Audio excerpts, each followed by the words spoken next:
Hello Year 2, I hope you had a great half term and that you're feeling raring to go with our new topic and this week's lessons. Now our learning objective for this week's spelling is to add the suffix ing. Now first things first, we need to remind ourselves, what is a suffix and where does it go in a word? Does it go at the beginning of a word or at the end of a word? Have a think now. So a suffix is something that goes at the end of the word. It's where we add letters to change the meaning to the original word. We're going to be doing this with ing and we're going to be looking at verbs today. Again, we need to remind ourselves, what's a verb? You can try doing the actions as well with me if you like. Is it the name of a person, place or thing? Is a verb a describing word or is a verb a doing word? So show me the actions now, show me what you think. So a verb is a doing word and they're going to be what we focus on. Before we start our work on suffixes, we're just going to remind ourselves about homophones. Now remember, Mrs. Haynes taught us a few weeks ago that homophones are words that sound the same but look different. So they're spelt differently from each other and they have different meanings. We're going to be looking at 3 ways to spell the word there, and this often confuses people. We have this spelling of there, which is used when we're talking about something that belongs to someone. So I ate their sweets. We have this version of there, which is a contraction. So remember that's 2 words that are squidged together and the apostrophe is used for the missing letter. So I think they're going to sing, means the same as they are. And I went there. So we use this version for when we are referring to a place. So now it's your turn to have a go. There are 3 gaps in this sentence and you need to choose which spelling of there goes where. So they're hiding over there with their friends. But which one's which? Pause the video now and try and write which spelling goes where. And now you can check your answers here. Don't worry if you didn't get them all right. As I said, it can be quite confusing and require a little bit more practice. Now we're going to look at adding our ing suffixes. So there are a couple of tricky rules that we need to remember and we'll look at those in just a moment. But luckily, most of the time, all we need to remember to do is to add ing to the end of our root word. So for example, if our root word is teach, I'm going to write ing at the end to make the word teaching, because I am teaching you all right now. Let's look at this one. Our root word is paint. Again, I'm going to add ing onto the end. Tell me, what's this new word say? Painting. So that's going to be nice and useful for our new topic. And the last one is something that I know you all like to do lots, which is play. Again, add ing onto the end to make the new word playing. Now pause the video and add ing onto the end of these root words. So as I said, there are a few rules we need to remember when adding ing, which can make things seem a little bit trickier. So we're going to look at root words where we need to double the last letter and then add ing. So we have pat, slip and get. Why do we need to double the last letter? Let's look what they all have in common. We're going to start by clapping out the syllables. Pat, slip, get. So how many syllables do they each have? Show me on your fingers now. That's right, they each only have 1 syllable.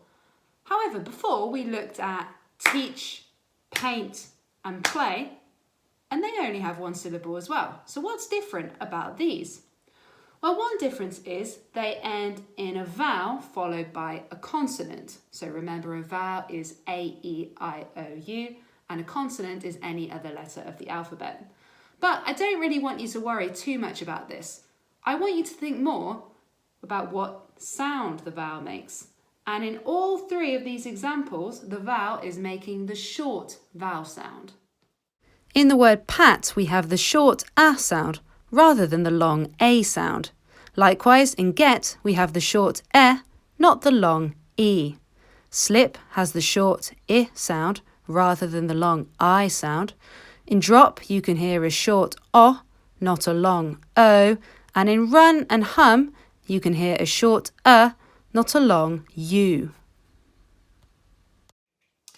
For my first one then, I need to double the last letter, which is T,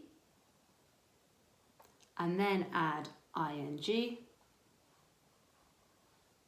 to make the word patting. For this one, slip, I need to double my last letter, which is P,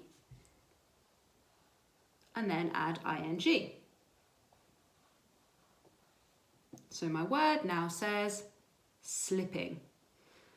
And this last one, get, I need to double the T and add ing. So now we have getting. Now pause the video and try turning these root words into running, humming and dropping. Remember to double that last letter before adding your ing. Another rule we need to remember is that if our root word ends in the letter E, we need to take off the E before we add our ing. So for example, we have the word right. I'm going to take off the E and put my suffix ing. So now my word says writing. Again, for shine, let's take off the E and add ing. Shining. And finally, hope.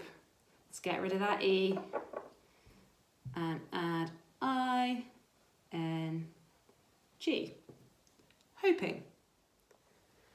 Now you try these ones at home to make the words loving, joking and exploring. Remember to take off that last E before adding ing.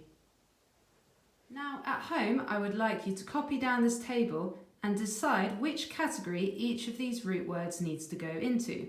So do you just need to add ing? Do you need to double the last letter and then add ing? Or do you need to take off the E and add ing? You can come up with some of your own as well. Now I don't know about you, but I have had a really busy day. In a moment, I'm going to show you all the things I've been up to.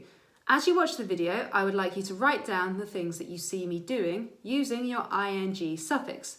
So for example, at the moment, Miss Lloyd is teaching a lesson. So you're going to look at what I'm doing and write down your ing verbs. Now, if you would like to, you could practice some of the skills that we've learnt throughout the year as well. So you might like to spice up your sentences with some adjectives or adverbs, or even making some expanded noun phrases. So for example, Miss Lloyd is teaching. I could add an adverb to describe how I'm teaching. So let's say cheerfully.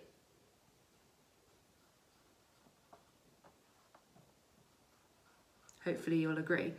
Miss Lloyd is cheerfully teaching a lesson. I could also add an adjective here to make this an expanded noun phrase and make it a bit more exciting. So Miss Lloyd is cheerfully teaching a fun lesson. Again, hopefully you agree. So watch the video carefully and see how many phrases you can get written down. It's gonna be a lovely day.